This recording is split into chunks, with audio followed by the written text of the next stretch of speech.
Have you heard the news? Apparently, reinforcement-based dog training doesn't work. Well, that's according to a lot of dog trainers with huge social media following. And it comes as a surprise to not only me, but many of my peers. I myself have been doing nothing but reinforcement-based dog training since the early to mid-90s. To find out it doesn't work is a surprise, like a great surprise to me. But then I've also heard people kind of, come back on that a little bit and say, well, it might work for some people. Ooh, I'm one of the lucky ones. But I've got a lot of students, probably over 100,000 over the last 30 years, that it's worked really well for them too. And so the comeback then is there are some times it just is never going to work. And when the desire of the dog, like reacting out of another dog, is greater than the desire for the cookie, it's just not going to work. And to quote my mentor, Bob Bailey, don't blame the methodology for one person's application of it or for many people's application of it. Reinforcement-based dog training is in its infancy, but there is so many ways I can help you in this one episode to get so much better than you currently are. So if you are one of those people who find there are times when the reinforcement-based dog training isn't working for you, then this episode is for you, my friend.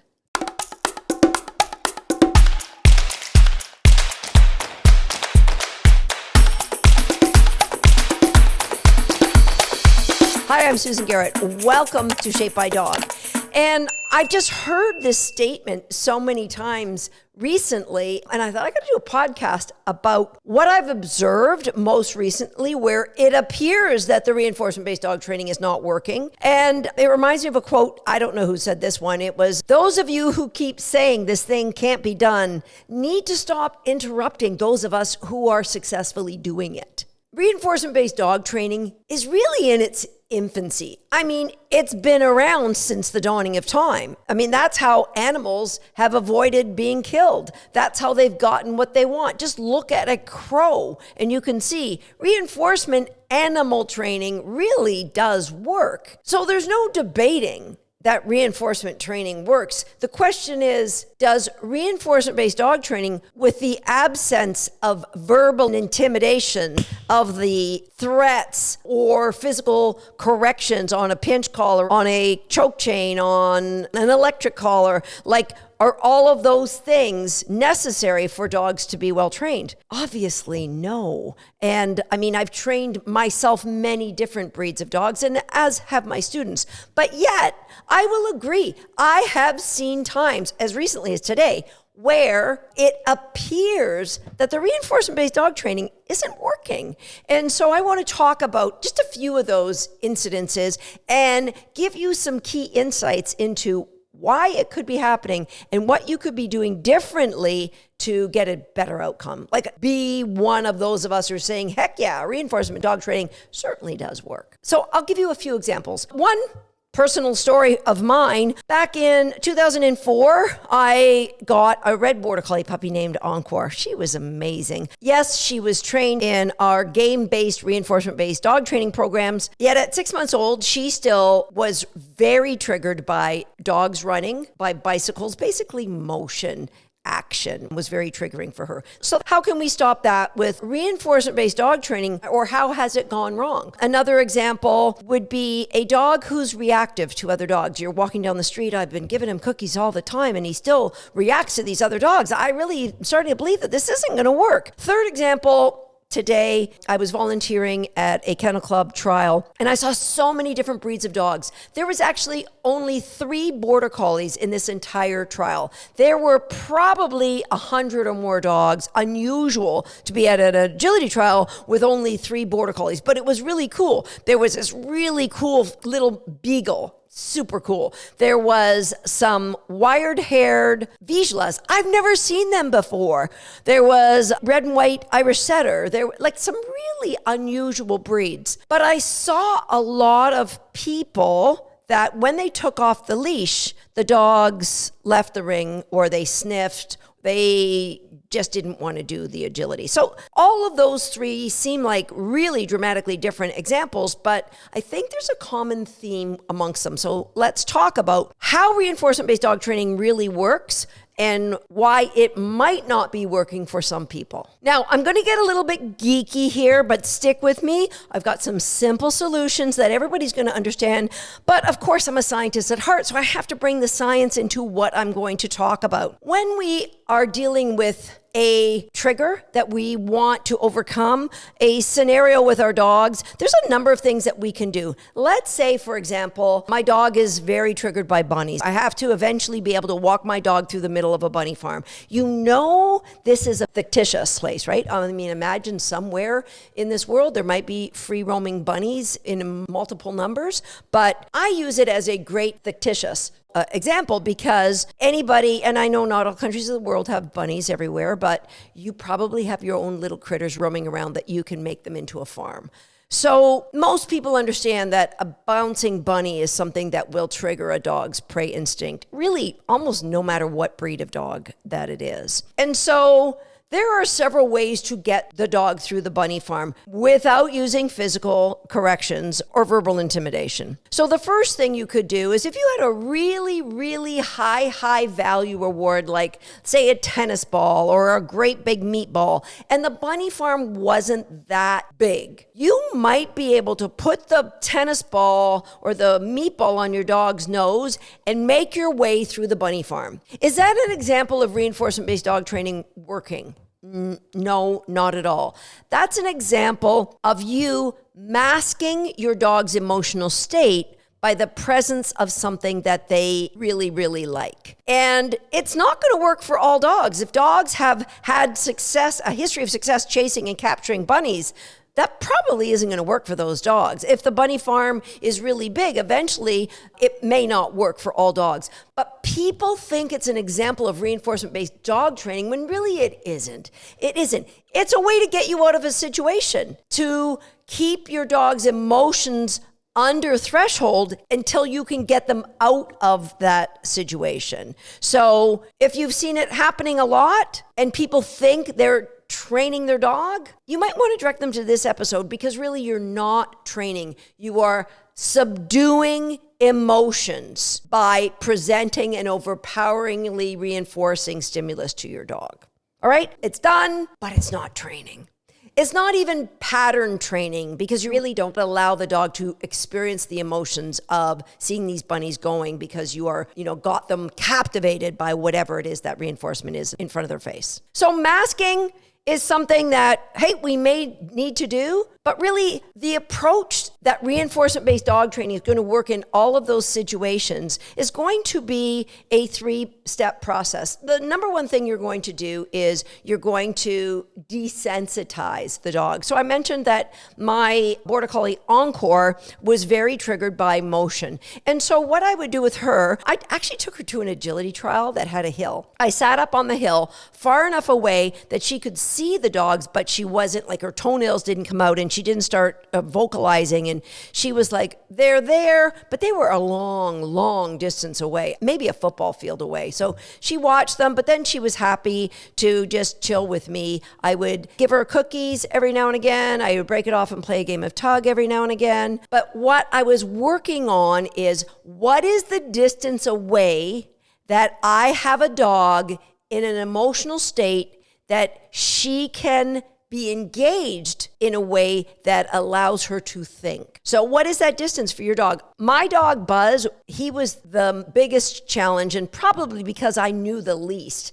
With him, it was like 2 football fields away. But I think I skipped so many steps at the beginning, I just made it too difficult. So if agility was too hard for Encore, I would probably just go to a park in town that I often take my puppies to that would have like rollerbladers or the odd dog with a jogger. So it would just be random motion. It would be motion with kids, motion with bicycles, motion with, electric scooters, wheelchairs, like all sorts of things.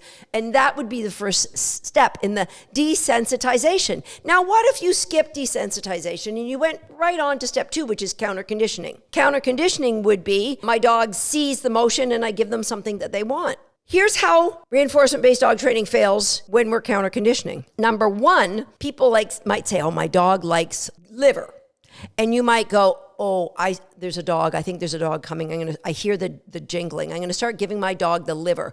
But your dog doesn't see the other dog. And when they do, they might grab the liver, but in a more aroused state. You can feel their teeth on their hands, and you're masking their true emotions. You're not really counter-conditioning. And if you keep up with this, the presence of that high-value food, the liver, you might get a reverse conditioning. In that, if the presence of the dog was something that they feared rather than reactive in a forward way, then that presence of the liver might trigger the dog to then want to get out of there. You've taken something that was super high reinforcing, you've reversed it to turn into something that, I don't want to deal with this. I want to get out of here. I don't want your cookie.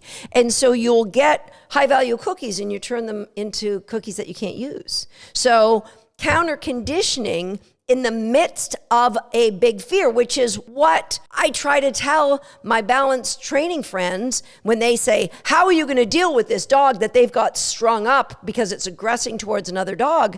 And my answer is I would never try to deal with it in that emotional state because it's unfair to the dog. They aren't in a thoughtful brain. That's not the step that I would begin with. I would begin with the desensitization at a very, very safe distance. And the counter conditioning could then happen at the distance my dog has told me time and time again, I'm comfortable here. And then you can be very cognizant of your timing that the dog sees the dog, you start feeding. So the sight of the dog predicts high value reinforcement is going to come. With me, I like to use tug because it's so simple and easy to get my dog in a higher aroused state, and I can get them to tug, and I can tug them even away or tug them to a distance further away and then let them look at the dog again and see, are they emotionally calm? Because they know they're at a safe distance. So food, I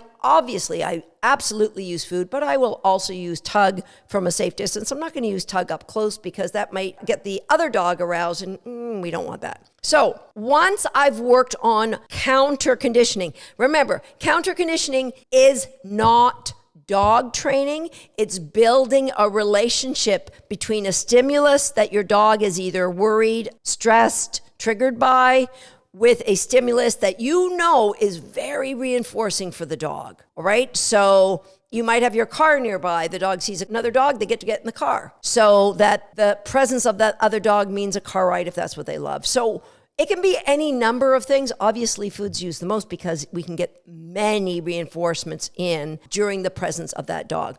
There's a lot of things you need to know about counter conditioning because there's something called overshadowing, and I'm not going to get into that right now, but that's a simplistic look, and that is of counter conditioning, but it happens after desensitization.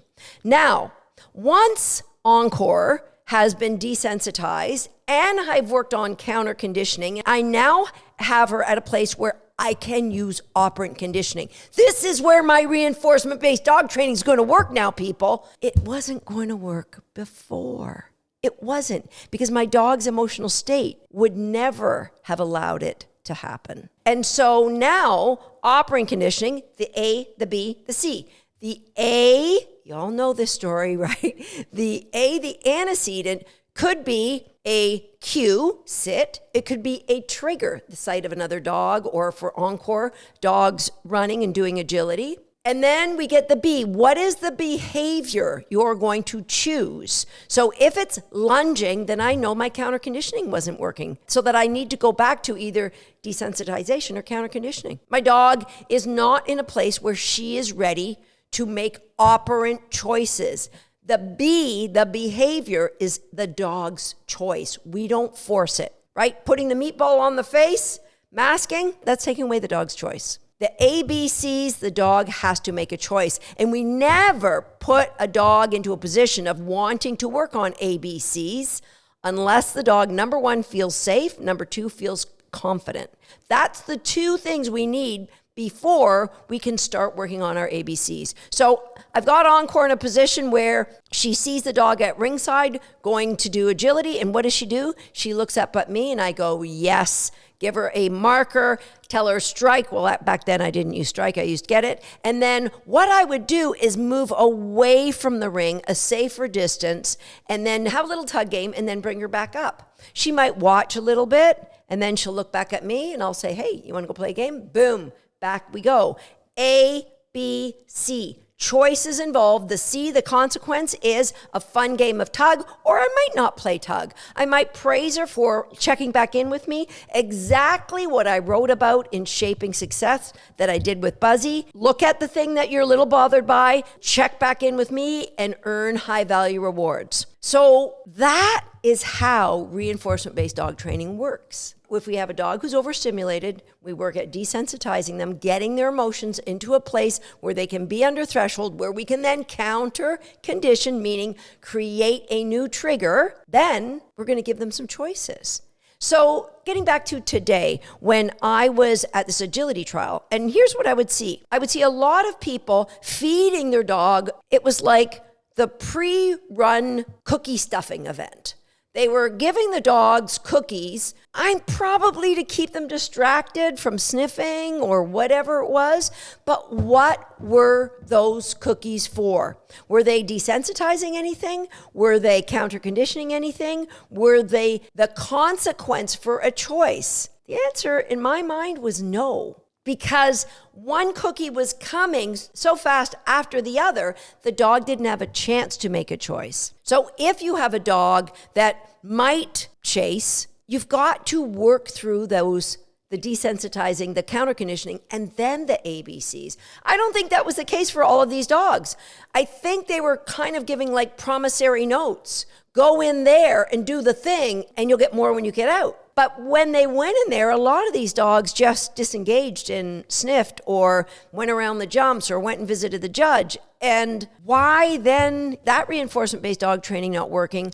Because very likely the training was lumped, meaning there weren't a lot of great games that were played with the dog before they ever went in the ring. And when you went to your first ever agility class, I'm hoping they taught things like recall and retrieve and value from reinforcement zone and hand targets, and you never got on equipment for the first month or 2 or 3. But that's not the way most people teach dog agility. You sign up for the class and they get you on low equipment and they put cookies. I can't tell you the number of dogs in the jumpers class that left the ring seeking out the hidden agility contacts. They had the contacts behind some barriers, but this one dog, anytime he saw the contacts, he'd have to go and find it because probably there were cookies put at the bottom of them at some point in that dog's life. So yes, we've had conditioning, but the conditioning hasn't been to that owner, that handler. So if your reinforcement-based dog training appears to not be working,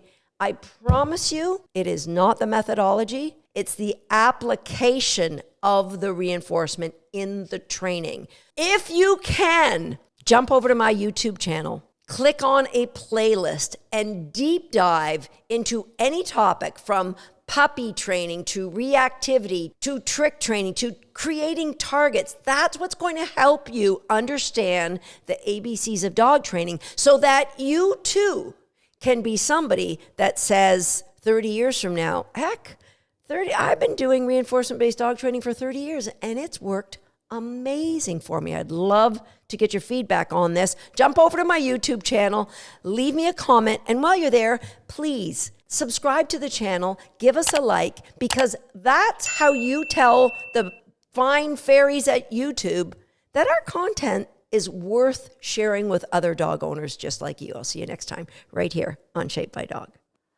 Hey there. I feel like somebody's watching me. Photobomber. What? I think he's saying, if you're not a subscriber, go ahead and hit the subscribe button now and be sure to turn on the notification bell because you don't want to miss a single video we have upcoming. Okay, your brother's photobombing us. I know. Do something.